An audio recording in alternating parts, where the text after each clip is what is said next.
dabar puikiai atsimenu, dar mama iš manęs tyčiojasi, kaip aš verkiau. Ta prasme, man Klaipėda yra labai patogus miestas. Oi, šitose dviejose srityse tikrai ne.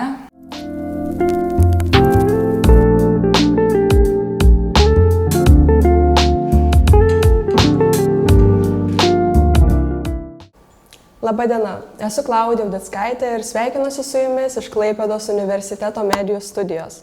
Su manimi šiandien ypatingas svečias, Klaipėdos universiteto absolventė Emilija Strelkauskytė. Sveika, Emilija. Labas.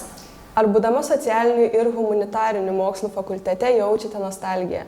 Visai neseniai ir pati čia mokėtės, žengėte jaunosios žurnalistės žingsnius. Taip, dar tikrai neseniai vaikščiau šiais koridoriais ir ateinu dar čia į chorą, tai man šitas pastatas dar vis yra artimas ir dar čia lankausi, bet nostalgija, jinai manau visada bus, nes vis tiek universitetas paliko žymę mano gyvenimą. Jūsų mokslų pradžioje buvo pandemija, paskaitos vyko nuotoliniu būdu, tai kaip jūs paveikė tos nuotolinis mokymas? Manau, visų pirma, labai atskyrė mūsų kursą vienas nuo kito, labai išsimėtėm ir kažkaip, kai grįžom, nebesugebėjom susirinkti tą vieną tokią didelę komandą. Manau, čia buvo pagrindinis dalykas. Ir žinoma, per būtent karantiną mes mažai gavom praktikos ir, pavyzdžiui, dabar filmuojat čia visokius dalykus, o mes turėjom sėdėti prie kompiuterio ekrano, tai mums šitą labai trūko. O kas labiausiai įstrigo studijų metu? Būtent studijų metu aš, užduodu savo dažnai klausimą, kas man šis yra įsimintiniausia, iš studijavimo laikų. Tai kažkaip turbūt gal tokius 3 dalykus apibrėžčiau. Tai visų pirma, gyvenimas bendrabutyje. Jisai labai duoda, aš esu iš tų žmonių, kuris atvažiavęs googlino, kad kiek laiko verda kiaušinis iš tikrųjų. Tai visas šitas gyvenimas bendrabutyje davė labai didelį spyrį pačiai man kaip asmenybei. Po to kitas dalykas universitete sutikti dėstytojai. Jie taip ar taip, vieni gal kitaip įsimena, kiti mažiau, bet kiekvienas susitikimas su juo ir kiekvienos paskaitos jos įsimena. O pats įsimintiniausias dalykas, tai kas laukia ir jūsų, tai diplomų teikimo šventė. Nežinau, man kažkokia euforijos diena tada buvo, dar dabar peržvelgiu nuotraukas, tai visur išsišiepus vaikštau, tai turbūt tokie įsimintiniausi dalykai. Ar pasilgsite dienų, kai įžengdavote į fakultetą? Aš labiau gal tiesiog pasiilgsiu, nes dar sakau, dar labai mažai laiko praėjo, kad labai pasiilgti.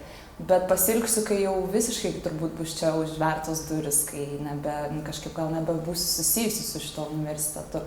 Bet dabar, taip, aš pasilgstu, atrodo kartais to tokio paskaitų, kad ateiti, pabūti būtent su savo kursiokais, dėstytojais. Tai šitas visada, manau, bus. Šiuo metu dirbate Imanuelio Kanto bibliotekoje, esate spaudos atstovė. Ar patinka užimti būtent tokias pareigas? Esu metodininkė rinkodarai ir viešiesiems ryšiams, tai dirbu ir su reklama, ir siuntinėju pranešimus spaudai.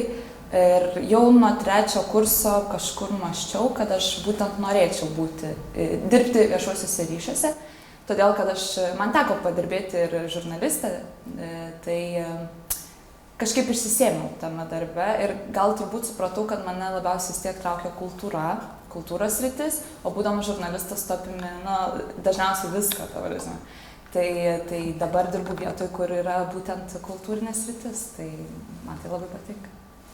O ar tenka susidurti su tam tikrais sunkumais būnant atstovės spaudoje?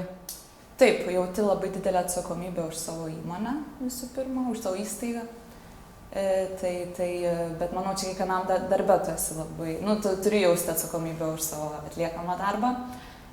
Bet sunkumai tame, kad aš dar ten irgi labai šviežias esu narys šitoje šeimoje, tai mes turim 15 padalinių ir kai sunkiausia tiesiog sugaudyti visų informaciją turbūt ir nepražiopsoti, nes kiekvienas atrodo savaip svarbus ir kiekvieną veiklą reikia kažkaip laiku pastebėti jo. Be žurnalistės darbo turite ir kitų talentų, esate gabi muzikoje, dainuojate, grojate ir anksčiau mokėte kitus žmonės vokalo. Taigi, kodėl pasirinkote studijuoti žurnalistiką, o ne kažką susijusią su muzika? Labai dažnai sulaukiu šito klausimo ir kartais galvoju, kartais pagaunu save, kad su mintim, kad gal aš save nuskriaudžiau kažkiek to nedarydama, nes stodama į muziką, bet aš baigiau muzikos mokyklą Kelmėje, tai labai nemėgau solfedžio ir muzikos istorijos, visų tų teorinių dalykų. Man labiausiai patiko praktiniai, tai būtent dainuoti, groti. Tai iš kitos pusės manau, kad įstojus, sakykime, į LMT, aš būčiau tiesiog kankinusis ir ar galvojus keliu savo klausimą, ar nebūtų mano tas hobis, ta mano meilė muzikai tapus man tokia, mini kančia, sakykime, nes, sakau, tie dalykai, tai, jie tiesiog kankindavo mane. O būtent dabar, ką ir darau, tai būtent dainuoju, būtent groju ir darau tai, kas man labiausiai patinka, be jokių solfedžio ir muzikos istorijų. Tai. O kodėl pasirinkote studijuoti žurnalistiką būtent Klaipėdos universitete? Taip, jeigu labai atvirai, tai kai pildžiau būtent paraišką, kur stoti, tai labai kažkaip, turbūt čia mergaitės iš kaimo svajonė studijuoti Vilniuje. Tai pildžiau būtent į Vilnių. Negavau tos vietos ir tik dabar puikiai atsimenu, dar mama iš manęs tyčiojasi, kaip aš verkiau. Neįsivaizduojat, kad kodėl į Klaipėdą, nes būtent žiūriu, kad iškrito, kad aš Klaipėdai studijuosiu. Ir dabar, kai man tikrai viskas labai gerai klostosi Klaipėdoje, aš tik esu dėkinga turbūt likimui. Tik tai jam, kad aš įstojau čia, baigiau ir dabar gyvenu čia. O kaip visgi pavyksta suderinti abi sritis, muziką ir žurnalistės darbą vienu metu? Ar nebūna sudėtinga? Labai priklauso nuo kiek apsiemu krūvio su muzika, sakykime. Ten žinoma savo pomėgiams, kai tu grįžti iš darbo, turi laiko, ten pasiimi gitarą ar pagroji, tai čia jau yra vienas dalykas. Kitas dalykas, kai yra renginiai.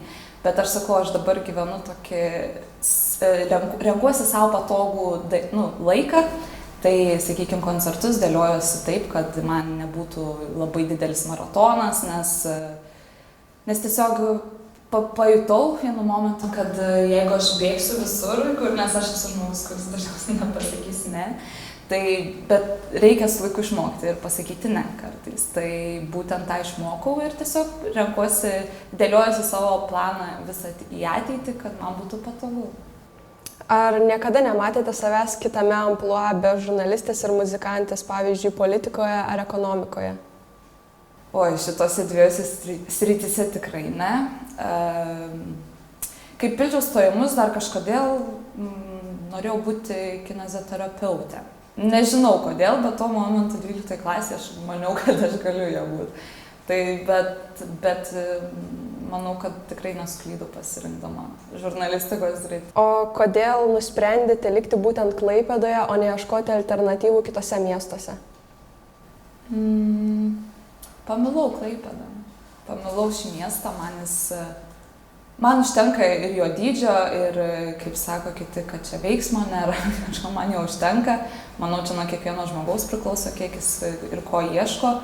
Bet patinka man ir gamta šitą Klaipėdoje, ir susisiekimas labai yra, užsiuga žodis.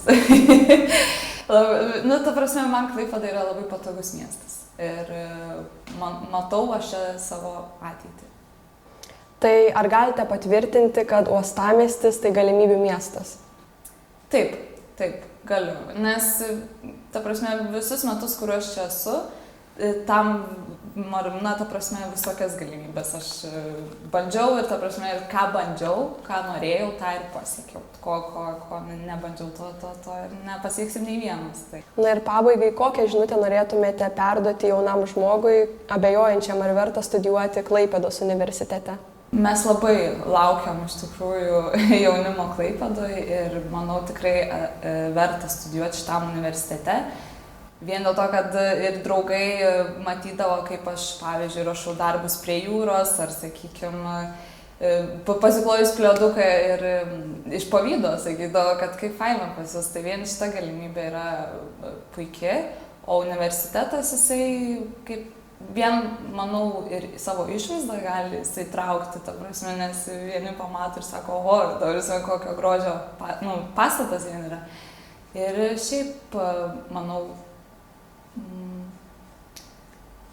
manau, kad yra daug galimybių save realizuoti šitam universitete, nes jisai to pačiu yra didelis, bet mūsų visa studentų komanda yra maža ir tu gali tiesiog save atrasti įvairiose srityse čia. Tai ačiū labai, Emilija, už malonų pokalbį. Tikiu, kad visų mūsų besiklausysių žiūrovų širdyse įsižiebs motyvacija nusiskinti pačius skaniausius mokslo vaisius būtent Klaipėdos universitete. Ačiū Jums.